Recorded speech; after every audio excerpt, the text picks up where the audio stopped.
Ladies and gentlemen, we are back. Malo on football this Tuesday afternoon, man.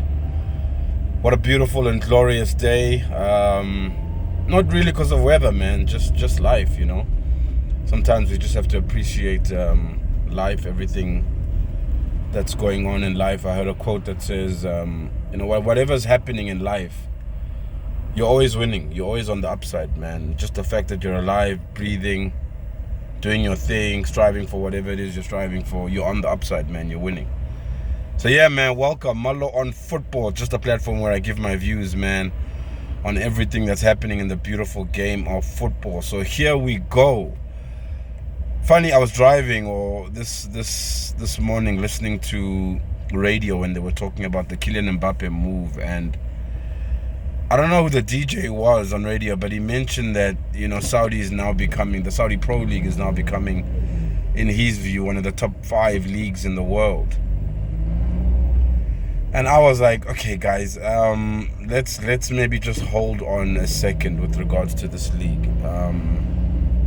We know, obviously, the developments with regards to the big players that have joined the league. Ronaldo and the like, the amount of investment that they're making into the league. But for me, a league is not only about 10, 20 superstar global players who, let's be honest, are 30 plus. For me, a league starts from the ground up. It starts from your development. No one's talking about the under 6s and under 7s at Al Hilal and all these clubs from a grassroots level and how they've developed players. Obviously, we know that the league is now newly developed in terms of its structures, its investment into football. So all those things will come. But I just found the radio DJ on Metro really a bit naive to really just throw a statement out like that, to say it's one of the top 5 leagues. I think people just jump to the hype of statements without actually just processing what it is he's actually saying. A league is more than 20 or 30 top players.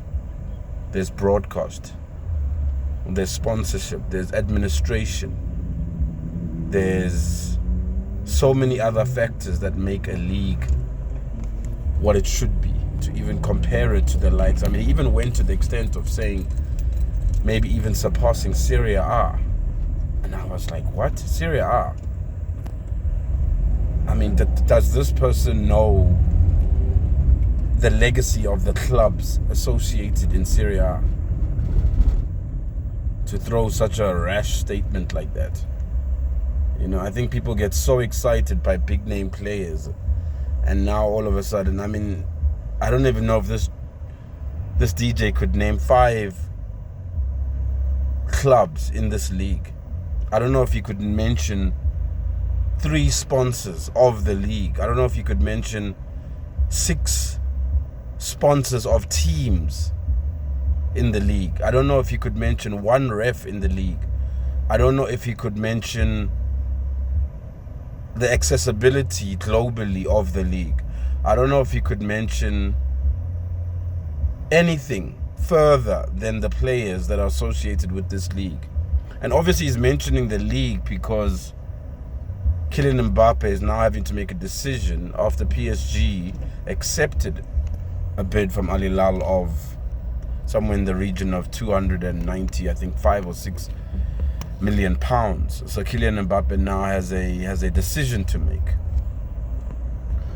Moving on from the comments made regarding top 5 leagues, which I find absolutely absurd.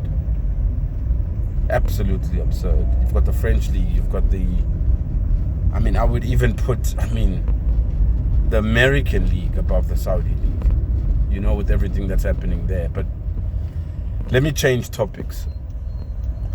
Kylian Mbappe now has a decision to make, and I think the Saudi Pro League has offered a solution to a problem we didn't know we had. Let me tell you why I say that.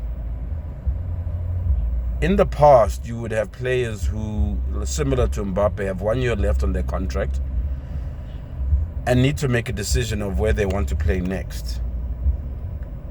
But there's that 1 year gap where if a deal is not made in that season, the player could go for a free. We saw with Lionel Messi leaving for a free and joining Inter Miami. So now Saudi have created something that up until now never existed, which is sign for a year, boost our league,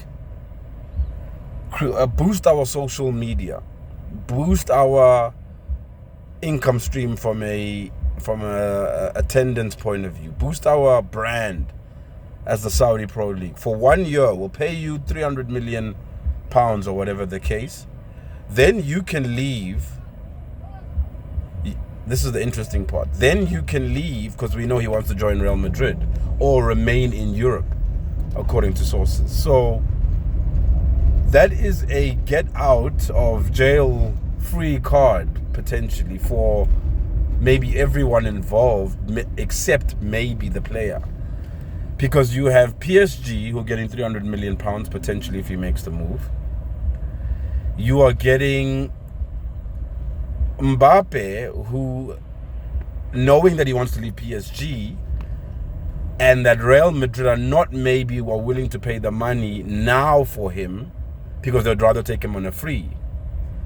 So you have a situation where Al Hilal and the Saudi Pro League can benefit by just having him, even if it is just for a year. Which is a very interesting dynamic, because here they are, money is not a problem for them.